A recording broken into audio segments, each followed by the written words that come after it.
আরে দাঁড়াও দাঁড়াও, একটা ছেলে বা একটা মেয়ে তোমার পেছনে ঘুরঘুর করছে মানেই তুমি বুঝে নিলে যে সে তোমাকে ভালোবাসে? সে তোমার পেছনে কতটা সময় ঘুরঘুর করছে তুমি কি এটা দেখে বিচার করছো যে সে তোমাকে ভালোবাসে? আরে না না, এমনটা হয় না। কারণ এই বয়সে সবাই এমনই করে। আর তোমাকে আরেকটা সিক্রেট কথা বলি, তোমার জায়গায় যদি অন্য কোনো ছেলে বা মেয়ে থাকতো যাকে তার ভালো লাগতো, সে কিন্তু তার পেছনেও ঘুরতো। তার জায়গায় যদি অন্য কেউ থাকতো, সে তার পেছনেও ঘুরতো। তাহলে তুমি স্পেশাল হলে কি করে? আসলে এটা একটা বয়সের ব্যাপার, যেটা সকলের মধ্যেই হয়। কিন্তু সেটা দেখে প্রেমে পড়ার আগে বা বিয়ের ডিসিশন নেওয়ার আগে একটু নিজেকে সময় দাও। আর তার থেকেও বড় ব্যাপার, সময়কে একটু সময় দাও। সময়কে সময় দিলে সময়ই তোমাকে দেখিয়ে দেবে যে কে তোমার জন্য ঠিক আর কে তোমার জন্য ভুল।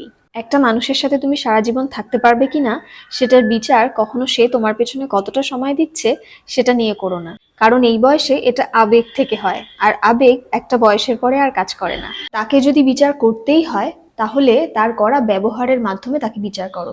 তবে হ্যাঁ, সেটা তোমার প্রতি নয়, সে অন্য মানুষদের সাথে কিভাবে ব্যবহার করছে সেটা নোটিস করো। সে তার মা বাবা বোন দিদি ভাই বোন এদের সাথে কিভাবে ব্যবহার করছে সেটা নোটিস করো। কোনো মানুষ যদি তার পরিবারের সাথে, বিশেষ করে তার বাবা মায়ের সাথে ভালো ব্যবহার করে তাহলে বুঝতে পারবে সে তোমার সাথেও ভালো ব্যবহার করবে।